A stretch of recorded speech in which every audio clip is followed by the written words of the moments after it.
Happy Friday, everyone. Welcome to the inaugural Museum Studies Minor Colloquium. And thank you for joining us. This is our first opportunity to test out different ways for students engaged in museum studies here at the University of Michigan to share some of their internship experiences, some of their campus engagement activities, and to get a better sense for what their colleagues have been doing as they explore some of the curriculum of the minor. As we move through the presentation today, I encourage you to put questions or comments in the chat, and we'll get to them as we're able to. But we have a pretty full program with some really wonderful work that has been done by our students. And so we'll see what we can manage. To start with, I just want to introduce myself. I'm Deirdre Hennebury. I am the Associate Director of the Museum Studies program here. And one of the really wonderful aspects of my work is the opportunity to be engaged with these exceptional undergraduate students as they move through their career here at the University of Michigan.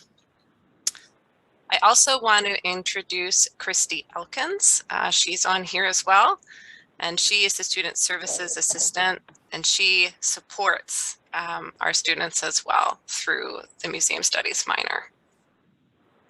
Just a tiny word about the minor itself, for those of you that may not be familiar. It is a 18-credit minor. Students engage in a series of core curricular courses. So all of the students that you're meeting here have participated in a number of these, and some are still ongoing depending on where they are along this path. And then there are also 3 electives. The wonderful thing about the Museum Studies minor is the way that it can really respond to a student's own interests. So there's a lot of breadth and there's a lot of opportunity for exploration within the program.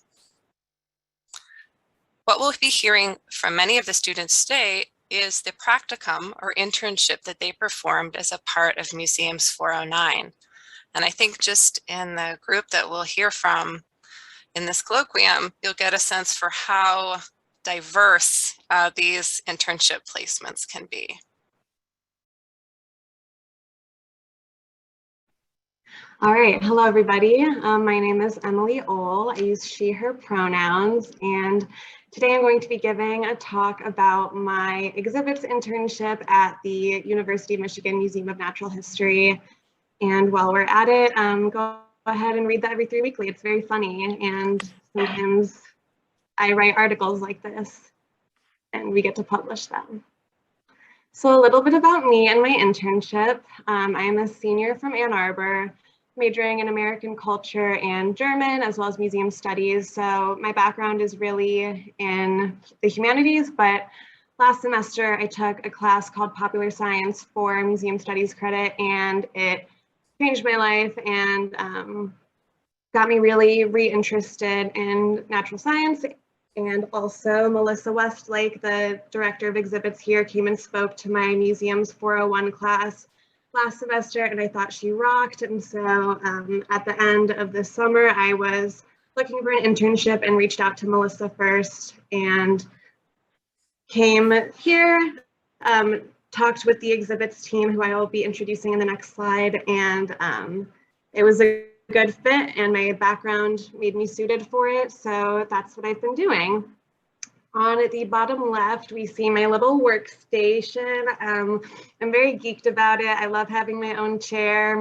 That's like a really cool microscope next to my chair, actually. That's going to be in one of our labs here.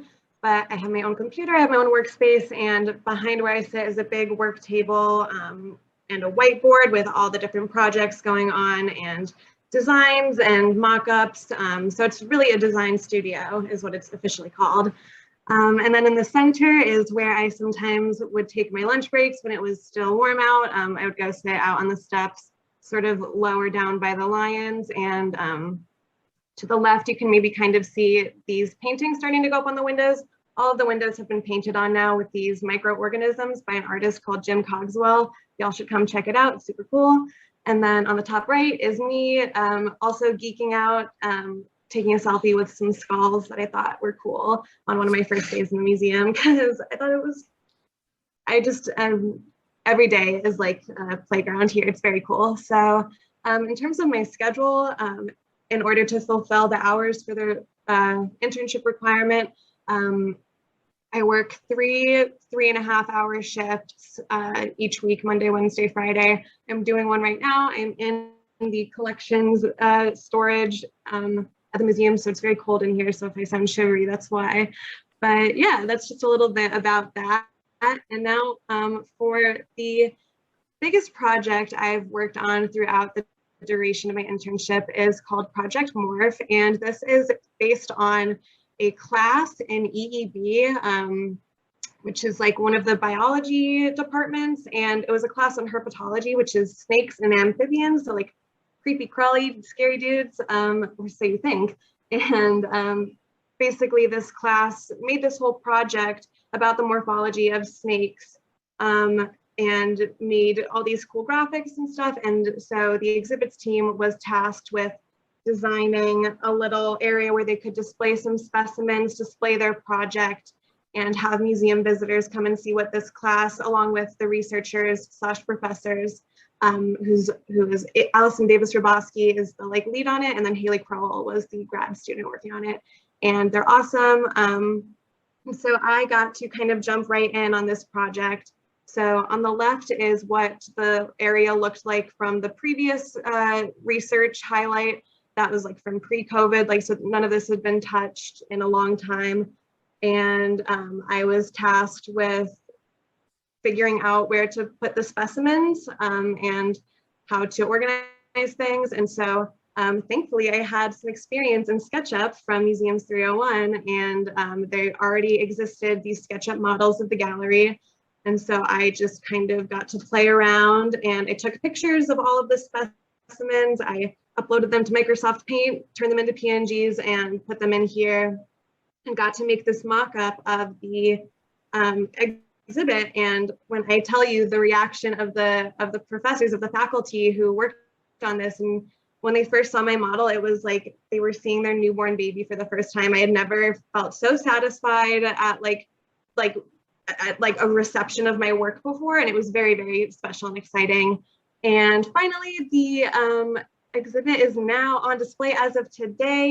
You can go to the Museum of Natural History like literally right after this and come look at it and play with it. There's like buttons you can push, and there's like all really cool like snakes and jars, and there's cool videos that you can watch. And I got to be a part of all of it, and it's really special. So that's my co-workers in the picture from left to right is Melissa Westlake, who's the assistant director of exhibits here at the museum. There's Allison Campbell, who is the graphic designer for exhibits, Jade Marks, who is in charge of science communication here, and Todd Behrens, who is the preparator. So that's all I've got. Thank you for watching. If you have any questions, feel free to email me, and thanks. Yeah.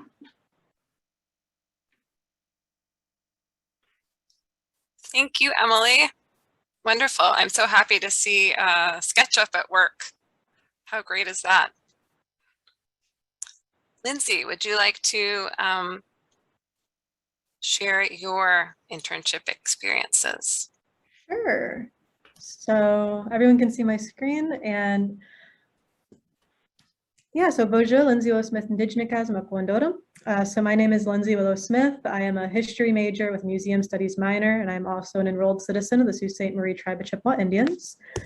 And the thing that I worked on for my internship was an online exhibit with the Clements Library on campus. The Clements is the one next to the president's house that looks kind of spooky and haunted, and nobody ever goes in or out of the front door. But I was able to work with a photography collection there. And one of the things I'm most proud of in this entire exhibit is the Land and Collections acknowledgement that myself and fellow co-curator Veronica Cook-Williamson were able to write. This was the first land acknowledgement that the Clements Library has ever had, and it was a really big step for them to be able to write a land acknowledgement, and especially one at this level where it wasn't just like 3 sentences that didn't have a lot of meaning behind them, but we were able to work in a lot of insight from the rest of the staff on what we were thinking about in this exhibit. And this gave us a lot of grounding, given that we were making an exhibit based on photography of Native peoples. Also important was the fact that I am a Native American. I'm Chippewa, I'm Ojibwa, and my co-curator, Veronica Cook-Williamson, is also Native, she's Choctaw, and we were able to provide a lot of insight that would have not been available from other people had they been hired to do the work that we did. And we were able to be very critical and also expand a lot of things that the museum had already wanted. So for example, if we go to the contents, we were able to go on a lot of themes that a lot of people probably would not have realized were so important to talk about within this photo collection. Originally, when we were hired, the idea was to do a kind of timeline and to focus on some of the most famous images within the collection. And we thought that wasn't very good. So we went ahead and created a thematic-based exhibit, lots of different themes that most people would have overlooked. One of the most important ones, in my opinion, is the land and sovereignty section, in which we discuss how these photos represent land and land loss, as well as sovereignty of individuals within a photograph. And one of the most well-received aspects of our exhibit has been the glossary.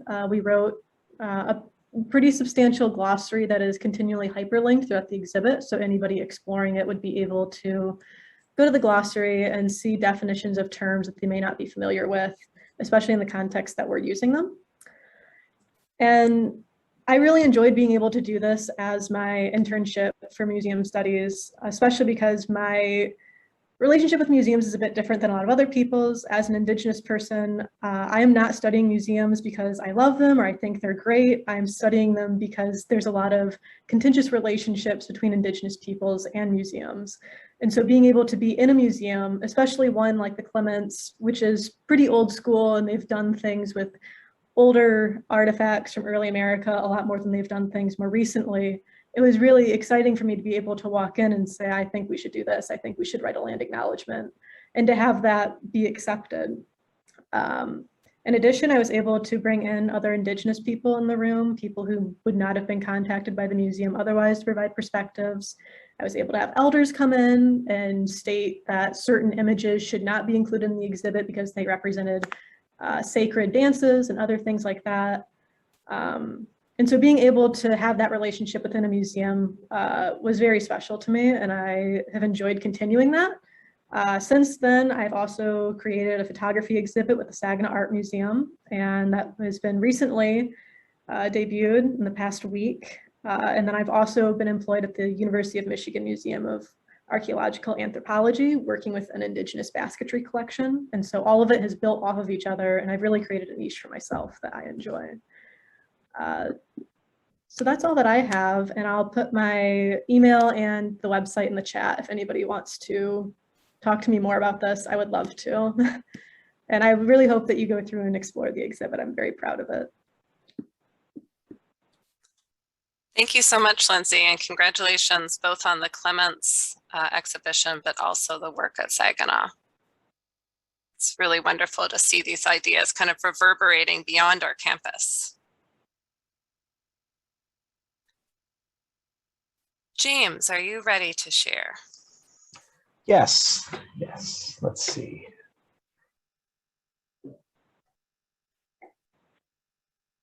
Alrighty. Hello, my name is James Utley. I am a junior here at the University of Michigan, and this past summer, and the past 2 summers, in fact, I have worked with the Detroit Historical Society in their education programs and outreach department. This past summer, my internship consisted of 2 parts predominantly. I worked for planning and confirming their public events for Q2, which is a big fancy way of saying I just made sure that vendors were going to be where they were going to be, and I set up venues specifically for tours, for people to come by, and set up food for events that would be at the museum, etc. And the second half, which took up, it was kind of split 50-50 down the middle of time-wise.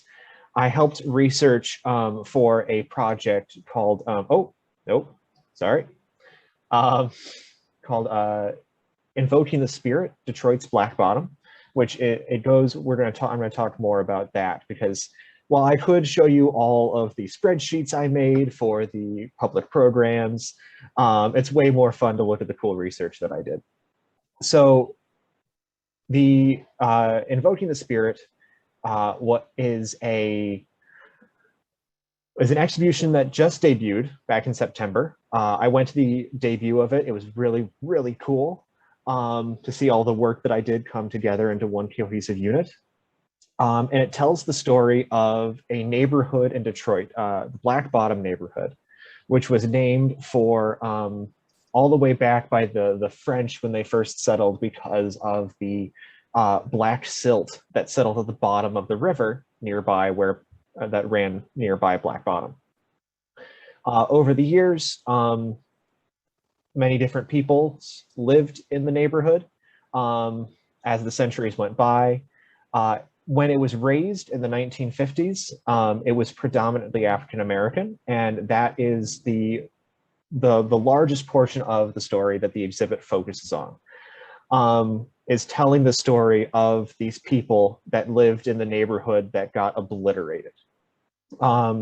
So a brief history about Black Bottom, specifically the destruction of Black Bottom. It was the people who lived there were kept there through very racist practices known as redlining, and which kept people of color, essentially anyone that the establishment in Detroit didn't want living in the fancy, rich areas, were kept in literal maps where their red pen was drawn around districts that banks couldn't loan to people who lived in these areas. So it developed into what Detroit would later call a slum. And because it was deemed a slum and not habitable, they destroyed it in order to build the Chrysler Freeway. This was a very systematic way of going through the neighborhood. And part of a lot of my internship research was going through these images that were collected in the summers of 1948, 1949, 1950, and 1951, which canvassed the entire neighborhood of Black Bottom, taking pictures of every single building, every single structure, every plot of land was cataloged by the city of Detroit. This was not a quiet process. This was a slow, drawn out, systematic destruction of Black Bottom, of where people lived. And the people were given about 30 days in some instances to get out, pick up everything you own and move somewhere else. And so it is a very dark chapter in Detroit's history. And I've included down here, you can see in the numbers of the pictures in the top corner, parcel 31, parcel 32, parcel 34, these were all taken essentially moving down the street, photograph, photograph, photograph, photograph. And the same family is seen in all four pictures. And as a part of my research, I was able to form hypotheses and base them in evidence and give them to the project lead. And one of the biggest things was how in many of these pictures, people were used as rulers, as kind of like scale markers. So the woman, it's hard to see, let me see if I can, let's see, laser pointer. Oh, there it is. So the woman right here appears in the same stance in every single one of these pictures, directly next to the porch, standing very stock still, almost as if she's being used as a ruler for how big these buildings actually are. And this is not the only case. There are hundreds of these pictures. In fact, there are 5, and there are about, I conglomerated a list of about 500 total images, newspaper sites into one big searchable database. And you can even see I have highlighted here what buildings are the same. You can tell it's just moving down the street. So like the corner of this house is this house, and the corner here is this house. It's just moving down the street. So there is very, very little in the way of objects that survive, pictures, images. Like I said, in the summers of 48, 49, 50, and 51, Detroit moved through and cataloged, but they weren't cataloging people, they were cataloging buildings. So the big problem was finding where we could find actual people who lived in Black Bottom, what were the stories they had to say, and a big portion of the project that I didn't work on was collecting oral histories from people who were then children who are now adults. And so it was a child's view of Detroit's Black Bottom neighborhood. And so the exhibit focused a lot on children. And so when I found this entire catalog, all of these photos were taken in the height of the Depression, 1930s, late 1920s, by a guy named Edward Stanton. And he cataloged children a lot, just like daily life. We have two pictures here. I could put them in little series. I called these ones the marble players because they are all playing marbles. And they are all the same kids at all the same place. And yeah, so that's predominantly what I did. I had the great honor of going and actually seeing the exhibition open. It became a walking tour in Plaisance Park, where like this entire place where it would have been Black Bottom. So it's a like walking through history, even though the history has been literally razed to the ground. So there are a series of 6 stops, each one detailing different aspects that the project lead wanted to curate. I helped write some of the tags that were located not on the stations, but through a website app that was also made for the exhibit. And most of the pictures that are shown on the back here are pictures that I collected and they put down.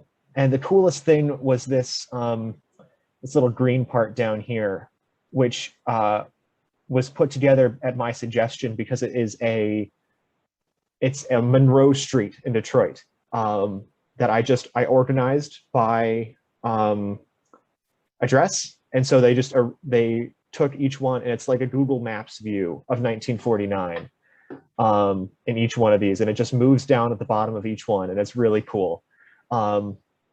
So yeah, that's all I have. I'm sorry, I feel like I talked much longer than I should have.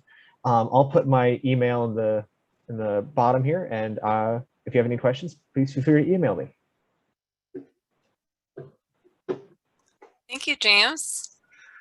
If you could also put a link to this, if there's a work through the Detroit Historical Society website, a link that other people might be able to get more information, that would be great as well. Absolutely. I feel like we all are making sort of, okay, first we have to go to the Museum of Natural History to look at Emily's exhibition, and then check out Lindsay's work at Saginaw and also online with the Clements. And now we've got some destinations in Detroit. Wonderful.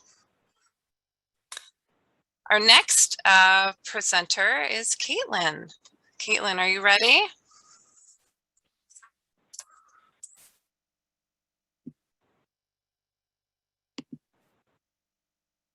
All right, can everyone see that?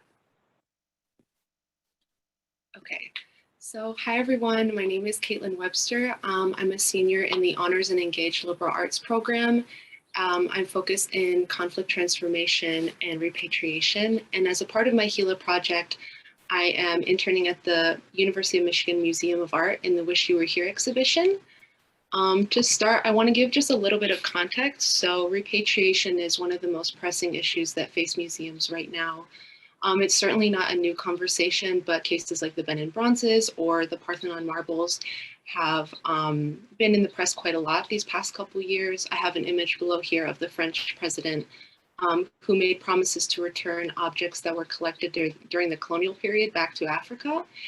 And this context, as well as the museum heist scene in Black Panther, are included in the exhibition and informed a lot of the decisions that were made in the exhibition. And it's brought a lot of, a significant amount of momentum to the restitution conversation. Because this was all in 2018, it coincided with the reinstallation of UMA's African art collection. My supervisor, Laura DeBecker, who is co-curating the exhibition with Ozzy Aduma, they didn't want to reinstall the exhibition without addressing this important issue and reevaluating a lot of the objects that are in UMA's collection. So instead of presenting a history of African art when the collection itself is not encyclopedic, we're showing that the collection is more a result of what donors, patrons, and researchers at Michigan were interested in. And the goal of this exhibition really is to share some of the broader kinds of work that museums are doing on this topic, using just the resources that UMA already has at their disposal.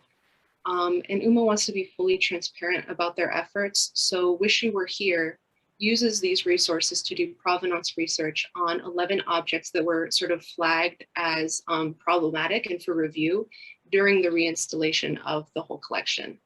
UMA wanted to think about new ways of sharing that knowledge, so they decided to do a research timeline.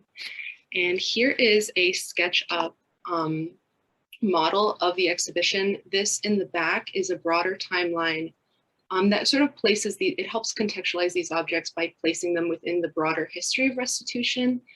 But what I work on is a different timeline that's on the provenance research. And these are the 11 objects that we are doing research on. And I don't know, provenance research takes a lot of time. So we are really focused on showing that process. Provenance research takes a lot of time. So we update it monthly to show each step of the process. Each update, we add a new set of labels and images. And pretty much what I do is I write the labels and I help Laura select the images that we're going to add. This is a mock-up of the first update. This just includes information about the donor, what UMA has in the object file.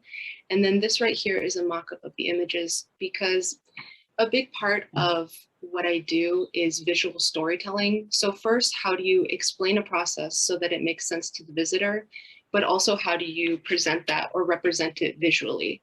So Laura is really interested in having sort of the aesthetic of research. So I hand type all the labels on a typewriter, which is really fun. And I had the idea of using sticky notes for the image labels to sort of like act as sort of a visual indicator for the viewer and sort of have that whole look.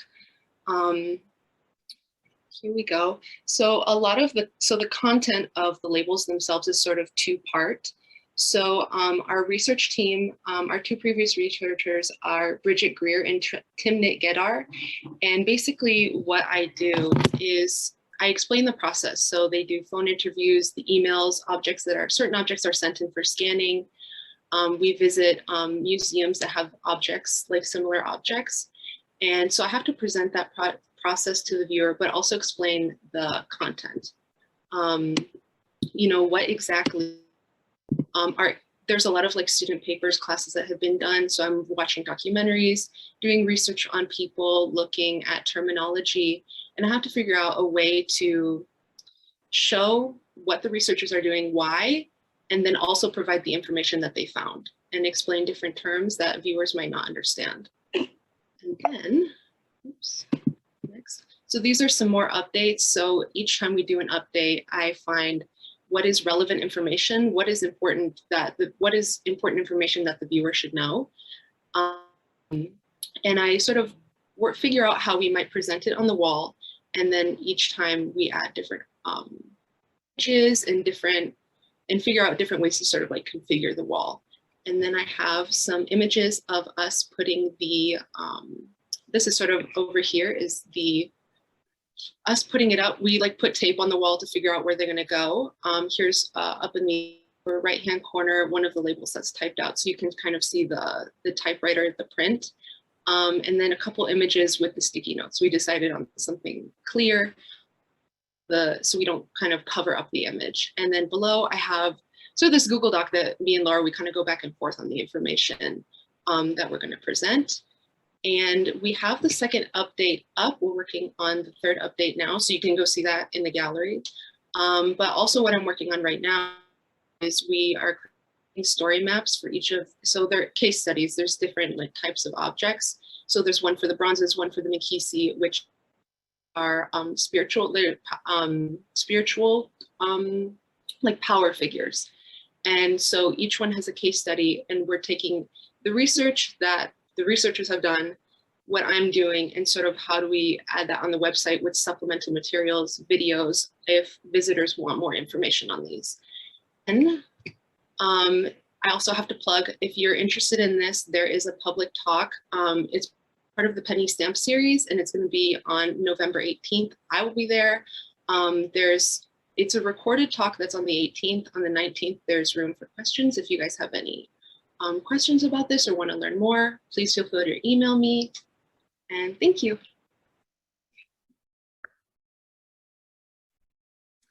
Hi everyone, I'm Rochelle Wolf. I use she, her pronouns, and I am a senior at Michigan.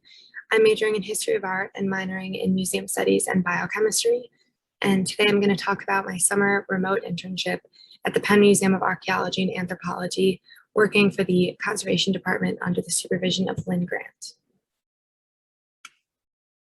One of my projects that I worked on this summer was slide digitization, where I used a film scanner to capture images of archival colored slides so that they could be uploaded into a database and be readily accessible for conservators and sometimes for the public to learn about previous conservation projects.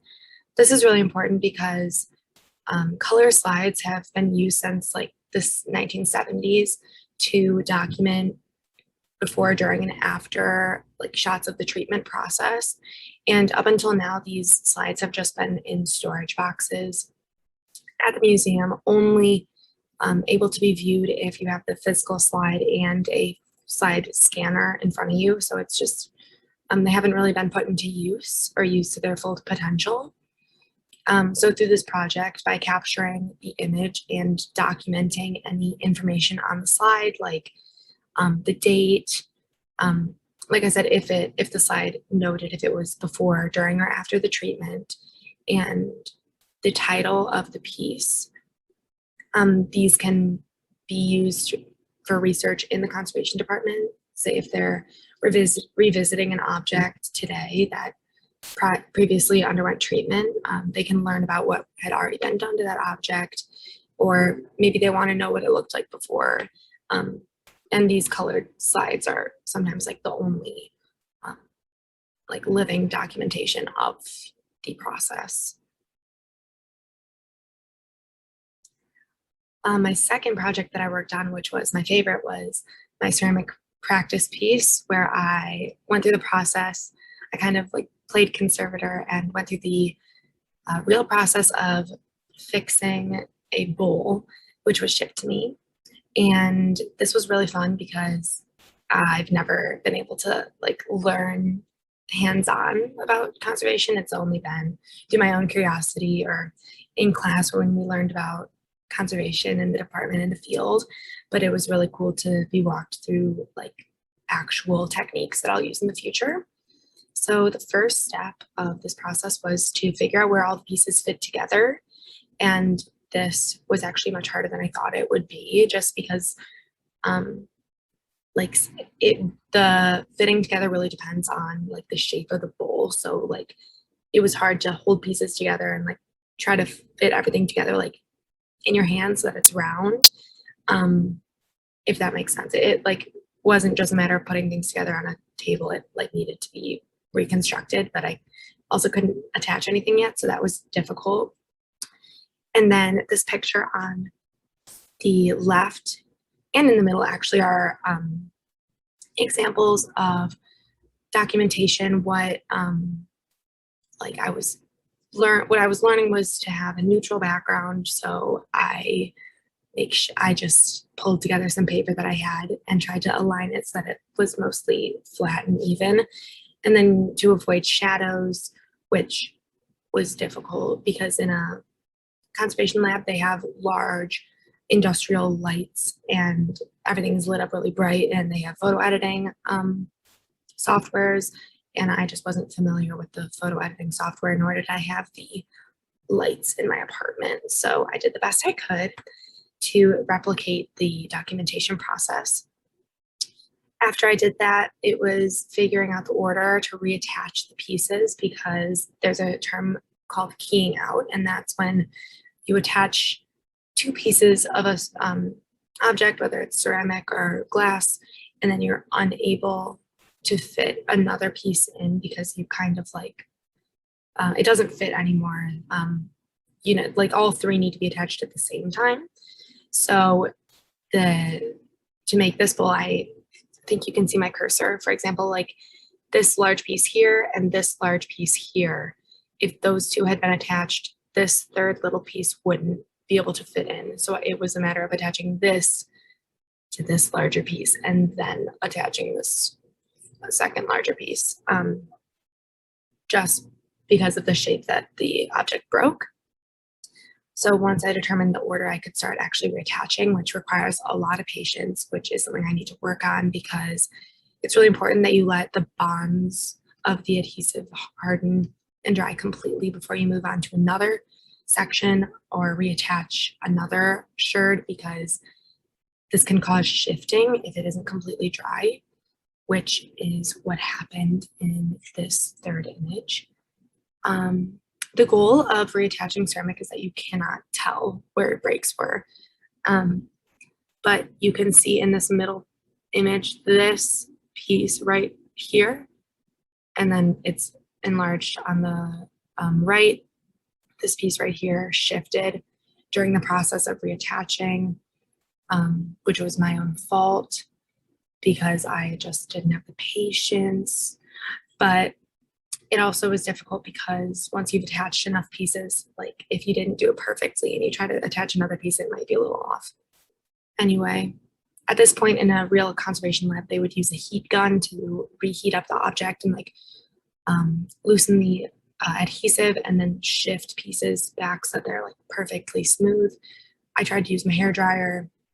I wasn't very successful. It wasn't hot enough. So I have an almost ideal bowl, except for this piece that is a little out of place, but that was just the way of the world this summer being remote.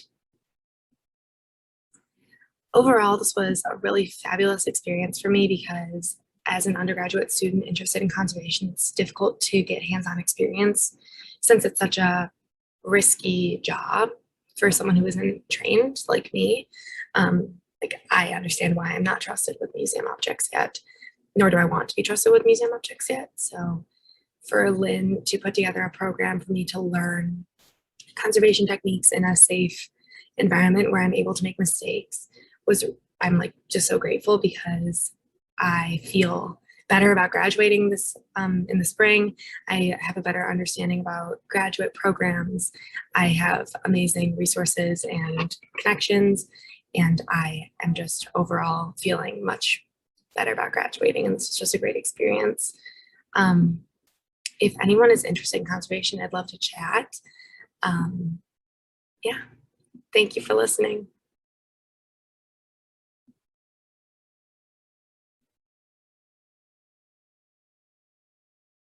We are going to shift gears a little bit and talk more about direct campus museum engagement here at U of M and my specific experiences connecting with the museums. So my name is Krista Albertons. I am a senior and I am studying history and political science. I'm also in the honors program and obviously minoring in museum studies. So in addition to being, as I put on this slide, one of the co-student leaders for the UMA Student Engagement Council and president of the Kelsey Student Advisory Group, I also work for the Public Engagement and Learning Department at the UMA, and I formerly am an intern with the Education Department at the Kelsey Museum. So I've connected deeply with both of these museums.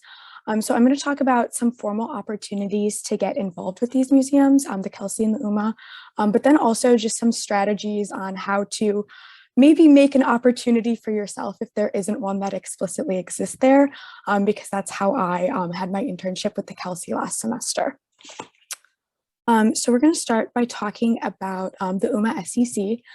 So the Student Engagement Council is a mix of about 15 to 20 undergraduate and graduate students from a variety of degree backgrounds. So like most notably, we have like a medical student, we have someone who is pursuing a PhD in piano performance, we have economic students, we have history students, history of art students. It's a really collaborative mix. And we do all sorts of different things and projects with the museum. So we have our own student blog, and we run specific programming such as UMA Study Days for the undergraduates. It's broadly like for all U of M students, but mostly the audience is undergraduates because those are the ones that are like right on central campus all of the time and have the time usually to participate in these events. We also participate in different professional development opportunities. So this includes one of our SEC members is on the Director's Acquisition Committee for UMA. So she gets to meet with the different curators and different board members to decide what works of art the UMA should acquire. We also have members on like UMA's DEI committee and other special project committees as they come up. So every week we meet for 2 hours, and it's expected that you do work outside of those meetings as well. So that includes like interviewing different artists or people on campus for the student blog and writing those blog articles, working different elements of programming. So right now we're trying to nail down all of the logistics for study days. So a lot of my time is spent making contacts with other either university or non-university partners and trying to nail down those partnerships. And in February, we're doing a student fashion show with some of the fashion orgs on campus. So like working with those other student organizations, seeing what they need from UMA and how we can support them, and building those collaborations. It's a very collaborative process, a very collaborative group, both within UMA as a student group with the UMA staff and beyond that. So that being said, it's a pretty heavy time commitment because you meet every week, but we do receive a stipend for participating on the SEC, which is great. And that being said, we recruit members. It's not just if you want to join, there is a formal application process. And the application this year goes live on November 15th. So in like just over a week. And we're recruiting for like the 2022 year. So you're expected to stay on for at least a year. Most people do stay on longer than that if they join as underclassmen. So I joined with the 2021 cycle, so started in January. And it's been a great experience thus far. And then I will move on to talking about the Kelsey's somewhat equivalent, which is their student advisory group. So James, who spoke earlier, is also on the board of the advisory group, but we are specifically a group of undergraduates who are interested in all sorts of things like archaeology and history, Greek and Roman mythology, or history in those, ancient history, and of course, museum studies. And we really are here to create programs to connect undergrads with the museum. So the SAG is a pretty new group. We've only existed now, I believe, for 3 years. This is like the 3rd year. And 1.5 of those have been during COVID. So we're really still trying to build up the organization and figure out exactly what our scope is on campus. So we've had one in-person event you'll see down here, our Halloween event. We're also doing some volunteering opportunities on behalf of the Kelsey, like next week. We're partnering with K-Grams to lead a programming with 5th graders. Then we're also trying to create some campus-wide programming.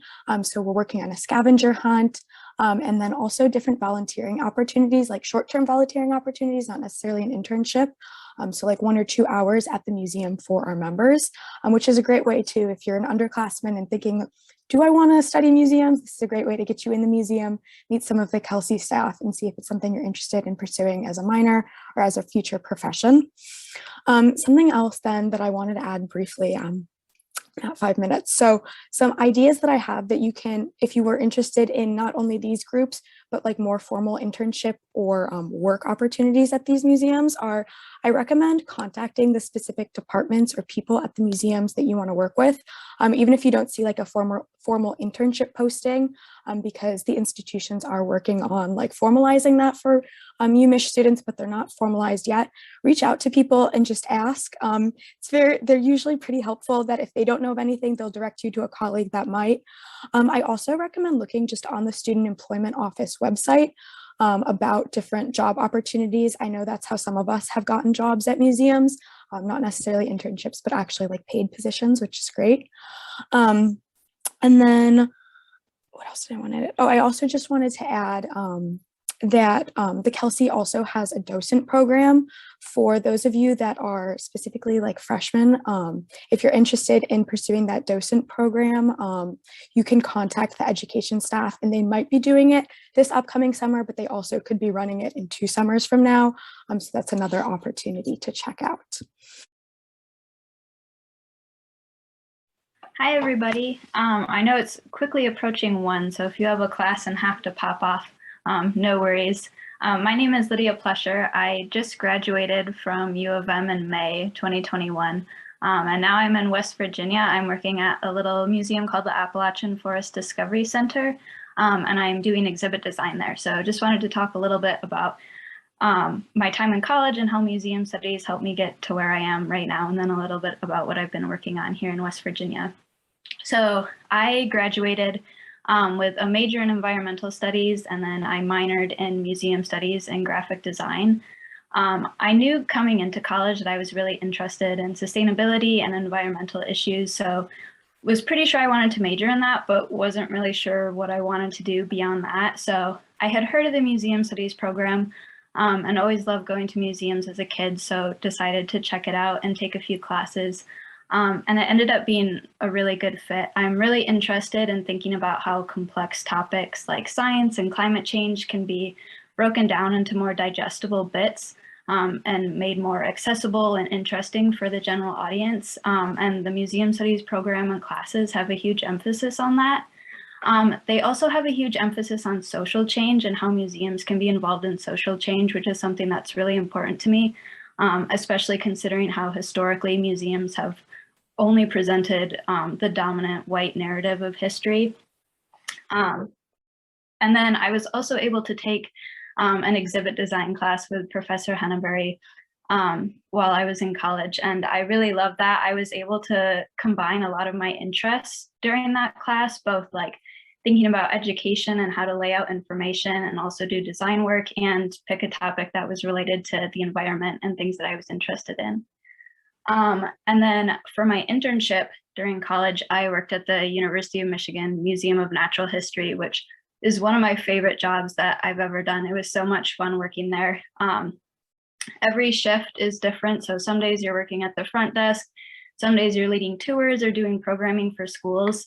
And it was through that experience that I realized that I really love doing education and talking to the public about science and making it engaging and interesting. So graduating, I was thinking of maybe doing something related to like environmental education, or I was like, it would be cool to do like exhibit design, maybe at like a natural history museum, but like that seemed like a very hard job to find. But I was scrolling through job boards and found the position that I'm in now. So I'm gonna share my screen a second. I'm an AmeriCorps member. So I don't know how many of you are familiar with AmeriCorps, but it's a national program where you do a year of service somewhere in the US. There's like a whole variety of different types of jobs, and then you get a living stipend while you're working. So I'm serving with the Appalachian Forest National Heritage Area in Elkins, West Virginia. So that's where this little star is. I did not know about national heritage areas before starting this job, but they're all over the US. There's actually one in Michigan focused on motor history. So national heritage areas are places where there's significant cultural, natural, and historical resources that come together to tell a nationally significant story about a landscape. So the Appalachian Forest National Heritage Area is 18 counties sort of on the east side of the state where my mouse is circling. So I'm working at the Appalachian Forest Discovery Center, which is a little museum in this sort of wonky gray-blue building here. It's actually a restored flour mill. So the Discovery Center is on this bottom floor, and its mission is to tell the stories of the Appalachian Forest National Heritage Area. So they have a permanent exhibit that focuses on cultural history, conservation, forestry in the area, all the different stories that can be found here. And then there's a temporary exhibit space, which is what I'm working on developing. So the exhibit I'm working on is about Appalachian botanicals and their uses and their cultural and historical importance. There's a lot of species that can be found here, like ginseng and golden seal, that are rare and endangered, but have really important medicinal uses. So that's what I've been working on here. That's pretty much it from me. My email is here. If you have any questions, feel free to reach out.